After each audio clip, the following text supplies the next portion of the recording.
Hello my प्यारे प्यारे मेरे बच्चों स्टूडेंट्स, आज फिर से आपके लिए model paper objective question important question वो है टेस्ट बोर्ड एग्जाम 10 क्लास के लिए लाया हूं। तो बहुत ही इंपॉर्टेंट होने वाला है। तो welcome my channel CS online solution में फिर से आप सबका वेलकम है, स्वागत है बहुत बहुत आपका स्टूडेंट्स।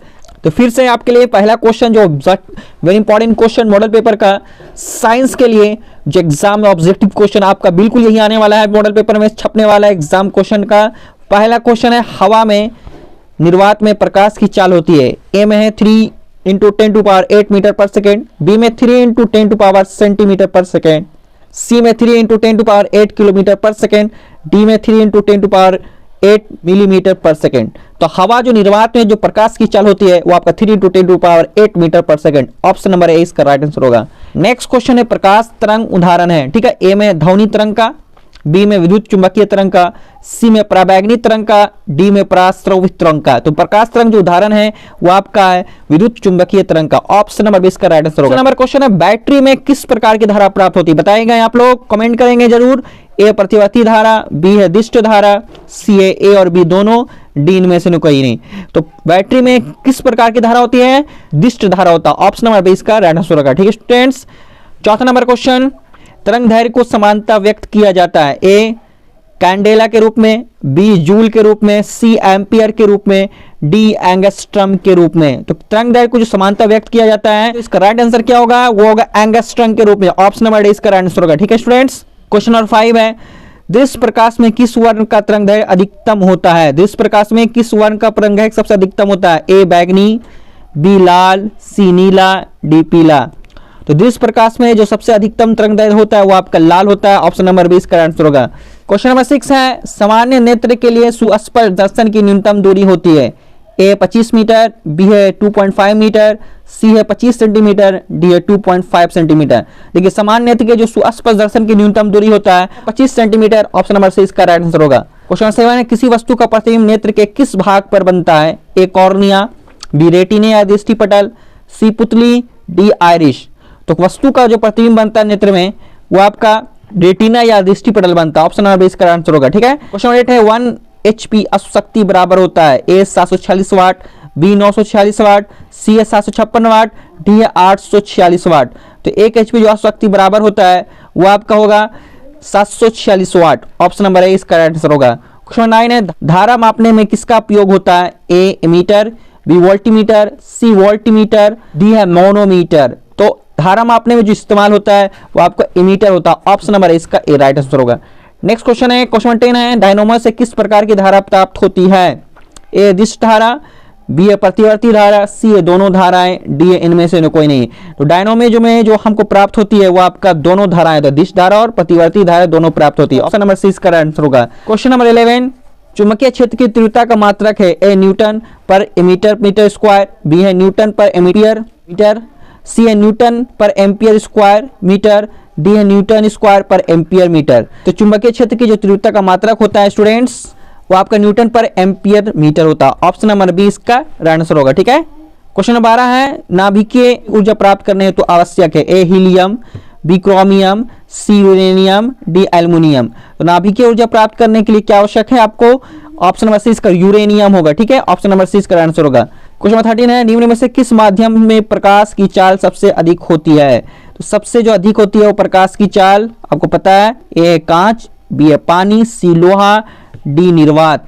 तो निर्वात में सबसे अधिक प्रकाश की चाल होती है। ऑप्शन नंबर डी इसका आंसर होगा। क्वेश्चन नंबर 14 है, दर्पण के सामने किसी भी दूरी पर स्थित वस्तु का प्रतिबिंब सीधा प्रतीत होता है तो वह दर्पण है। ए केवल समतल, बी है केवल अवतल, सी है केवल उत्तल, डी है या तो समतल अथवा उत्तल। तो देखिए दर्पण के सामने किसी भी दूरी पर स्थित वस्तु का जो प्रतिबिंब सीधा प्रतीत होता है तो वो दर्पण जो होगा वो आपका या तो समतल होगा अथवा उत्तल होगा। तो ऑप्शन नंबर डी इसका राइट आंसर होगा। क्वेश्चन 15, नई कार्तीय चिन्ह परिपाटी के अनुसार दर्पण के सामने रखे गए बिंब की दूरी ली जाती है। ए धनात्मक, बी ऋणात्मक, सी कभी धनात्मक कभी ऋणात्मक, डी इनमें से कोई नहीं। तो देखिए नई कार्तीय जो ली जाती है उसमें दर्पण के सामने रखी बिंब की जो दूरी ली जाती है वो आपका ऋणात्मक ली जाती है। ऑप्शन नंबर 20 का राइट आंसर होगा। 16 फ्लेमिंग के वामसम नियम के बाएं हाथ की तर्जनी संकेत करती है। क्या करती है? ए चालक पर आरोपित विद्युत बल की दिशा, बी चुंबकीय क्षेत्र की दिशा, सी चालक में प्रवाहित विद्युत धारा की दिशा, डी इनमें से कोई नहीं। तो इसका जो राइट आंसर होगा वो फ्लेमिंग की वास्तव नियम जो है चुंबकीय क्षेत्र की दिशा वो संकेत करती है। ठीक है। क्वेश्चन नंबर 17, गर्म जल प्राप्त करने के लिए हम सौर जल उष्मा का उपयोग किस दिन नहीं कर सकते हैं? ए धूप वाला दिन में, बी बादलों वाला दिन में, सी गर्म दिन में, डी पवनों वाले दिन में। तो हम जो इस्तेमाल नहीं करें वो आपका बी नंबर उसका होगा, बादलों वाले दिन में हम लोग इस्तेमाल नहीं कर सकते हैं। ठीक है। क्वेश्चन 18, समांतर क्रम में संयोजित प्रतिरोधों की संख्या घटने के उपरांत संयोजित प्रतिरोधों का कुल प्रतिरोध ए बढ़ता है, बी में घटता है, सी में अपरिवर्तित रहता है, डी है इनमें से कोई नहीं। तो समांतर क्रम में संयोजित जो प्रतिरोधों की संख्या घटने के उपरांत जो होता है वो आपका बढ़ता है। ऑप्शन नंबर ए इसका राइट आंसर होगा। क्वेश्चन 19, इलेक्ट्रिक हीटर की कुंडली बनाने में किस पदार्थ का प्रयोग किया जाता है? ए तांबा, बी लोहा, सी चांदी, डी नाइक्रोम। तो इसका जो राइट आंसर होगा जो उपयोग किया जाता है वो आपका नाइक्रोम का उपयोग किया जाता है। ठीक है। ऑप्शन नंबर डी इसका राइट आंसर होगा। यूनिट विद्युत ऊर्जा का मान है ए 3.6 × 10⁻³ जूल, बी में 3.6 × 10⁵ जूल, सी में 3.6 × 10⁴ जूल, डी में 3.6 × 10⁶ जूल।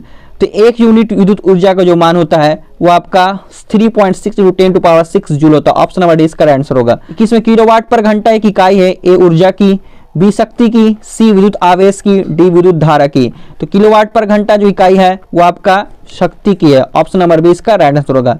क्वेश्चन नंबर 22, विद्युत फ्यूज विद्युत धारा के किस सिद्धांत पर कार्य करता है? ए ऊष्मीय, बी चुंबकीय, सी रासायनिक, डी इनमें से कोई नहीं। तो विद्युत फ्यूज जो विद्युत धारा का सिद्धांत पे काम करता है वो आपका ऊष्मीय। ठीक है। ऑप्शन नंबर ए इसका राइट आंसर होगा। क्वेश्चन नंबर 23 है, वोल्टीमीटर को विद्युत परिपथ में किस क्रम में जोड़ा जाता है? ए श्रेणी क्रम, बी समांतर क्रम, सी में ए और बी दोनों, डी इनमें से कोई नहीं। तो इसका जो राइट आंसर होगा समानांतर क्रम। ऑप्शन नंबर इसका राइट आंसर होगा। ठीक है। क्वेश्चन 24 है, विद्युत परिपथ में दो बिंदुओं के बीच विभवांतर मापने के लिए प्रयुक्त होता है? ए मीटर, बी वोल्टीमीटर, सी गैल्वेनोमीटर, डी प्लग कुंजी। तो इसका जो राइट आंसर होगा आपका विद्युत परिपथ में जो बिंदुओं के बीच विभवांतर मापने वाले यंत्र को हम लोग जो उसमें प्रयुक्त होता है वो आपका वोल्टीमीटर होता है। ठीक है। ऑप्शन नंबर बी इसका राइट आंसर होगा। ठीक है। क्वेश्चन 25 है, जल विद्युत संयंत्र किस ऊर्जा को विद्युत ऊर्जा में रूपांतरित करता है? ए तापीय ऊर्जा, बी नाभिकीय ऊर्जा, सी सौर ऊर्जा, डी स्थिर ऊर्जा। देखिए जल विद्युत संयंत्र जो ऊर्जा है वो रूपांतरित करता है वो आपका हो जाएगा ऑप्शन डी स्थिर ऊर्जा। ठीक है। क्वेश्चन 26, विद्युत बल्ब में कौन सी गैस भरी जाती है? ए नाइट्रोजन, बी वायु, सी निष्क्रिय गैस, डी हाइड्रोजन गैस। तो विद्युत बल्ब में जो आपका है वो निष्क्रिय गैस भरी जाता है। ऑप्शन नंबर सी इसका आंसर होगा। क्वेश्चन 27 है, इलेक्ट्रॉन पर आवेश होता है? ए -1.6 × 10⁻20 कूलम, बी में -1.6 × 10⁻27 कूलम, सी में -1.6 × 10⁻19 कूलम, डी में -1.6 × 10⁻20 कूलम। इलेक्ट्रॉन पर जो आवेश होता है वो आपका -1.6 × 10⁻19 कूलम। ऑप्शन नंबर से इसका राइट आंसर होगा। ठीक है। 28 का होगा समीकरण जो दिया CaCO3 जो आपका CaO + CO2 किस प्रकार का समीकरण है? ए वियोजन, बी संयोजन, सी उभयगामी, डी प्रतिस्थापन। इसका राइट आंसर होगा ए वियोजन। 29 में लाल तप्त आयरन पर जलवाष्प प्रवाहित करने पर कौन सा यौगिक प्राप्त होता है? ए FeO, बी Fe2O3, सी में Fe3O4, डी में FeS। तो इसका जो राइट आंसर होगा आपका Fe3O4। ठीक है। क्वेश्चन 30 है, निम्नलिखित में से pH का कौन सा मान क्षारक विलयन का मान होता है? ए 2, बी 7, सी में 6, डी में 13। तो याद रखेंगे आपका जो क्षारक मान देता है ऑप्शन नंबर डी 13। ठीक है। क्वेश्चन नंबर 31 है, जब किसी अभिक्रिया के समय किसी पदार्थ में ऑक्सीजन की वृद्धि होती है तो निम्नलिखित में क्या कहा जाता है? ए उपचयन, बी अपचयन, सी संक्षारण, डी इनमें से कोई नहीं। तो देखिए जब किसी अभिक्रिया के समय किसी पदार्थ का ऑक्सीजन में वृद्धि होती है तो उनको कहा जाता है आपका उपचयन। ऑप्शन नंबर ए इसका आंसर होगा। ठीक है। क्वेश्चन 32, व्यंजक चूर्ण का रासायनिक सूत्र है? ए CaCl2, बी में CaO, सी में CaOCl2, डी में CaOCl। तो व्यंजक चूर्ण का जो रासायनिक सूत्र है वो आपका है CaOCl2। ठीक। ऑप्शन नंबर सी इसका राइट आंसर होगा। क्वेश्चन 33, धातुओं की प्रकृति होती है? ए विद्युत धनात्मक, बी में विद्युत ऋणात्मक, सी में उदासीन, डी में कोई नहीं। तो धातुओं की जो प्रकृति होती है वो आपका होती है विद्युत धनात्मक होती है। ठीक है। ऑप्शन नंबर इसका आंसर होगा। क्वेश्चन 34, जिंक तथा सल्फ्यूरिक अम्ल के बीच अभिक्रिया से निम्नलिखित में से कौन सी गैस निकलती है? ए O2, बी में CO2, सी में H2, डी में N2। ठीक है। तो इसका जो राइट आंसर होगा आपका H2 होता है। ठीक है। क्वेश्चन 35 है Fe जो समीकरण दिया Fe प्लस CuSO4 का Su कॉपर प्लस FeSO4 जो आपके एक्वेरियम इसमें से कौन अभिक्रिया रासायनिक अभिक्रिया बता रहा है? A विस्थापन अभिक्रिया, B में द्विविस्थापन अभिक्रिया, C में संयोजन अभिक्रिया, D में इनमें से कोई नहीं। तो इसका जो राइट आंसर होगा स्टूडेंट्स वो आपका संयोजन अभिक्रिया। ठीक है। क्वेश्चन 36 है निम्नलिखित में से कौन सबसे कम अभिक्रियाशील धातु है? A है एल्यूमिनियम, B है जिंक, F आयरन, D है मैग्नीशियम। ठीक है Mg।